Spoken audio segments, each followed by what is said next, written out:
Tried to move, to run to Todd, to stop her, but before I could take a step, something grabbed my arm. I turned, and here I was, staring at myself.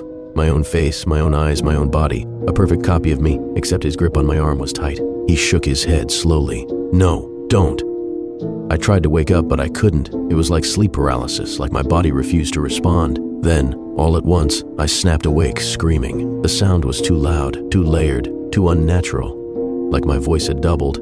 I thought it was my clone from the nightmare, but it was Todd. He woke up screaming too. I scrambled for the light switch and flicked it on. Todd was hyperventilating.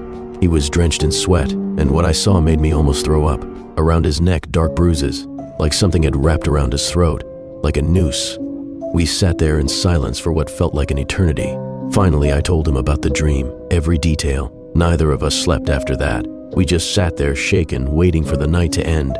By the time my dad got home around 7 a.m., we were still wide awake.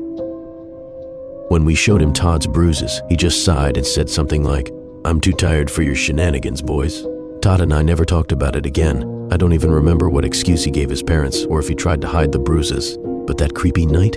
Sometimes I still wish I could erase it from my memory. It was the kind of thing you can't share with anyone because no one would ever believe you. But you know what messed me up even more? The next morning. I was about to take a shower when I noticed blue ink on my tricep. At least that's what I thought it was. But when I rubbed at it, it didn't come off. It wasn't ink. It was a bruise, the exact spot where my clone had grabbed me in the nightmare. I slumped into the bathtub and sobbed hysterically. Luckily, my dad was too exhausted to hear it. Years passed, and nothing like that ever happened again. I've come up with 1,000 theories. Maybe the house was haunted. Maybe Todd and I were both hallucinating. Maybe. Todd and I aren't that close anymore. We run into each other now and then, but when we do, there's just this unspoken thing between us, like PTSD. I don't think I'll ever tell this story again.